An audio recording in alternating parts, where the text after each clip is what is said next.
The Kethmoran Empire had ruled the galaxy for 3 millennia. Their crystalline spires stretched across 1,000 worlds. Their fleets darkened the void between stars, and their word was absolute law. When they discovered the small blue planet on the outer rim, they expected nothing more than another primitive species to add to their vast collection of servants. Admiral Zexthal stood before the Supreme Council, his 6 arms folded in ritualistic submission as he delivered his report. The humans, he explained, were unremarkable bipeds with laughably short lifespans and primitive technology. They had barely managed to establish colonies on a few neighboring rocks in their system. They possessed no plasma weapons, no quantum shields, no faster-than-light communication, Zexthal reported, his mandibles clicking with amusement. Their largest vessels are crude metal constructs powered by chemical reactions. The subjugation will take less than a solar cycle. Supreme Overlord Kethivash, ancient beyond measure, barely stirred on his obsidian throne. Then why do you waste the Council's time with this report? Deploy the 3rd Fleet and be done with it. My lord, Zexthal hesitated. There is one peculiarity. When we transmitted the standard subjugation decree, demanding their immediate surrender and designation as a slave species, they responded within minutes. Of course they did. Fear makes even the most primitive creatures compliant. No, my lord, they refused. A ripple of confusion passed through the chamber. The concept was so foreign that several council members required translation matrices to process the word. Impossible, Kethvash hissed. No species refuses the Empire. Show me this refusal.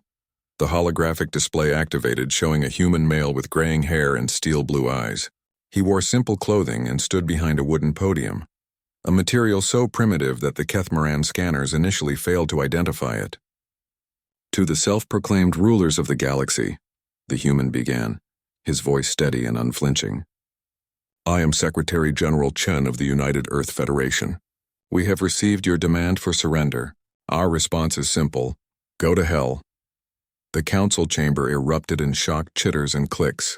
Never in 3 millennia had anyone spoken to the Empire with such casual contempt. Furthermore, Chen continued, we've taken the liberty of analyzing your transmission. Your quantum encryption is impressive but not perfect.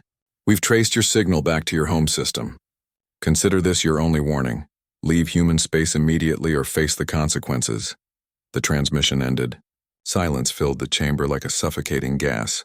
Kethvash's rage shook the very foundations of the capital spire. Deploy the entire 3rd Fleet.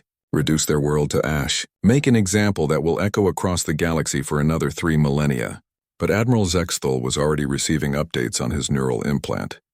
His mandibles drooped in confusion, then something approaching terror. My lord, the 3rd Fleet. It's gone. Gone? What do you mean gone? Completely destroyed, my lord. All 847 vessels.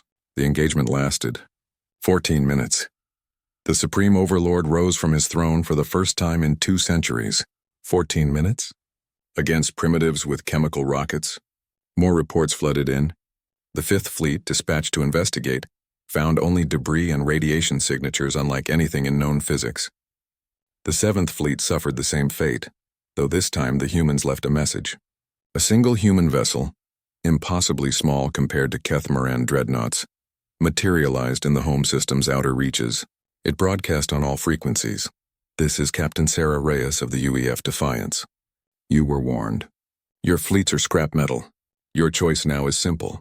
Surrender unconditionally or we glass your homeworld. You have 1 hour. Kethivash's 4 hearts hammered in his chest. How is this possible? Our scouts confirmed they have no advanced technology. The answer came from an unexpected source. Dr. Veltar, the Empire's chief xenobiologist who had been studying human specimens for decades. My lord, she whispered, her voice trembling, I believe we made a critical error in our assessment. Speak. Humans are not primitive because they lack technology, my lord. They are advanced beyond our understanding precisely because they don't need it. She activated her personal research files. Every other species develops faster than light travel to escape their homeworld's limitations. Humans, they turned their limitations into weapons. The display showed human engineers working in the vacuum of space without pressure suits, their genetic modifications allowing them to survive in environments that would instantly kill any Kethmoran. It showed human soldiers who had replaced their organic parts with machinery. that interfaced directly with their nervous systems, creating hybrid warriors that thought at quantum speeds.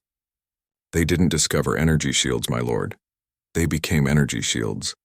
They didn't build AI companions, they made themselves into AI. Every human is, in essence, a living weapon system that we cannot scan, cannot predict, and cannot counter because they exist outside our understanding of physics and biology. Another message interrupted her report. Captain Reyes's face appeared again, but now she stood on the bridge of her vessel, and behind her, through the viewports, the Kethmoran homeworld was visible. "Time's up," she said simply. The transmission cut to external views of the planet. Thousands of Kethmoran defense platforms, orbital stations, and patrol ships surrounded the world in an impenetrable web of firepower. Yet as they watched in horror, these mighty fortifications simply stopped. Systems shut down. Weapons powered off. Ships drifted lifeless in space. "My lord," stammered the communications officer, "we're receiving surrender requests from every facility in the system. They're saying the humans are already inside their computers, their minds, their very thoughts. They can't resist something that exists in spaces they didn't know existed." Kethavash slumped back onto his throne, suddenly feeling every one of his ancient years. In less than 24 hours, the greatest empire in galactic history had been brought to its knees by a species they had dismissed as primitive slaves. The final message from Earth was delivered not by Captain Reyes, but by Secretary General Chen, who somehow appeared as a hologram in the council chamber itself. Despite every known law of physics making such transmission impossible, "The Kethmoran Empire is dissolved," he announced. "Your worlds are free to govern themselves. Your fleets will be recycled into infrastructure for peaceful purposes. Your leaders will be relocated to comfortable retirement facilities where they can contemplate the error of enslaving others. As security forces, humans, who had somehow materialized throughout the capital, gently but firmly, escorted the council members away." Chen's final words echoed through the empty chamber. "Humanity doesn't seek slaves or subjects. We simply refuse to become them. The galaxy is big enough for everyone to be free." By sunset on the Kethmoran homeworld, the ancient throne sat empty, and across 1,000 worlds, beings who had known only servitude for 3 millennia tasted freedom for the first time. The age of empire was over. The age of humanity had begun.